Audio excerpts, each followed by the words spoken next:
Pasar laptop bekas, pasar terkuat saat ini.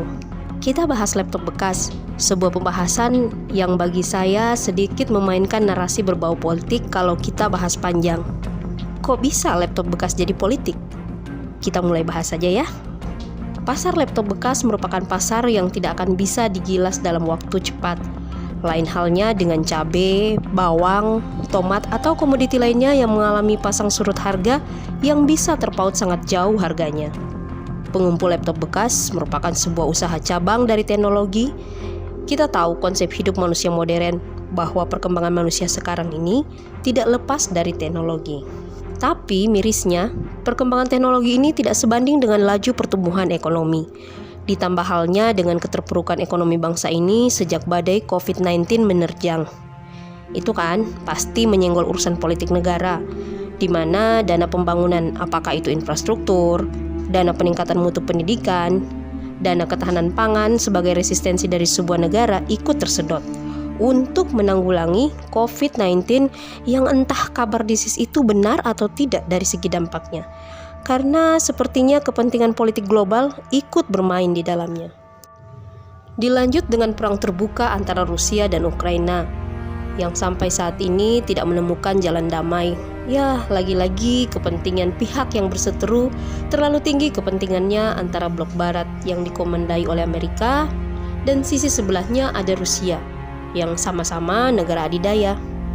Korelasinya adalah nilai tukar terhadap dolar terhadap mata uang dunia mengalami naik dan turun yang berubah cukup jauh. Akhirnya usaha-usaha pasar dalam negeri yang bergantung dengan dolar mengalami gonjang-ganjing harga. Namun demikian, seperti rumus pasar, jikalau terjadi kondisi harga naik dan turun terlampau jauh, maka otomatis pasar tersebut membuat harga resistennya dengan sendirinya. Termasuk halnya laptop bekas. Belum paham juga? Mari kita ulas dari mana barang ini berasal produksinya dan di mana di Indonesia ini menjadi market penentu dari pasar yang satu ini. Produk laptop kita tahu sendiri bukan murni teknologi dari Indonesia. Ya, kalau kita melihat produksinya itu berasal dari Cina, Korea, Amerika, dan Eropa. Dari segi teknologi dan perakitannya, artinya sudah barang tentu dolar sebagai mata uang dunia memainkan peran pentingnya. Dan daerah yang menjadi akses masuknya kita tahu semua pasti. Dan tentunya Batam sebagai gerbang awal masuknya barang-barang tersebut. Apakah dalam kondisi baru atau bekas yang transitnya adalah Singapura sebelum masuk ke Indonesia. Dari sini kita sudah bisa menyimpulkan bahwa pasar yang satu ini rentan terhadap nilai tukar rupiah terhadap dolar. Beruntungnya, jika kita berbicara soal laptop bekas, yang berarti stok barang ini sudah ada sebelum masalah COVID-19 atau masalah lainnya, sehingga ketersediaan komponen dari barang copotan sudah tersedia terlebih dahulu. Inilah yang membuat analisa resistensi harga atas dan bawah pasar itu terbentuk dengan sendirinya, yang tentunya akan membuat pasar ini susah untuk hilang dalam waktu panjang. Karena saya sendiri adalah pelaku pasar itu dan telah melihat pasar itu sejak tahun 2010. Oh iya, sebelumnya dulu saya adalah seorang PNS selama 15 tahun, berkecimpung di dunia keuangan sampai puluhan miliar rupiah, membangun bisnis dari nol sebelum berhenti total di tahun 2020. Teman akrab saya pernah bertanya, kalau berhenti dari PNS, memang mau makan apa? Pertanyaan yang membangkitkan nilai Islamku saat itu.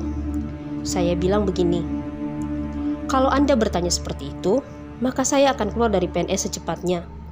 Karena saya pikir rezeki itu Allah yang atur dengan pemahaman doktrin Islam yang saya bawa.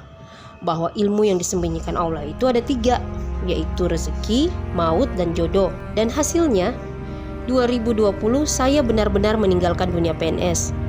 Keluar dari zona nyaman walaupun dengan gantungan hutang bank yang sudah ada. Dengan cerita di atas bahwa analisa saya terbentuk sudah 12 tahun yang lalu. Dan benar saja, waktu yang saya gunakan sampai 2022, ini artinya 2 tahun lebih sedikit, pergerakan yang saya buat melebihi 10 tahun jikalau saya hanya kerja sambilan. Alhamdulillah, toko yang saya rintis berjalan lancar walaupun hambatan itu pasti. Dan barang tentu banyaklah terjadi pasang surutnya. Tapi konsistensi dan bertahan menjadi barometer usaha bisa maju dan berkembang sebelum menyandang titel pengusaha sukses. Analisa di atas saya dapatkan sampai kajian titik nadir paling bawah, yaitu kejadian dan likuifaksi di Kota Palu. Di saat itu semua sektor tumbang. Namun anehnya sektor ini tidak mengalami penurunan penjualan, malah makin meningkat dalam perhitungan per bulan. Kok bisa ya? Nanti di video berikutnya saya jelaskan pengalaman saya.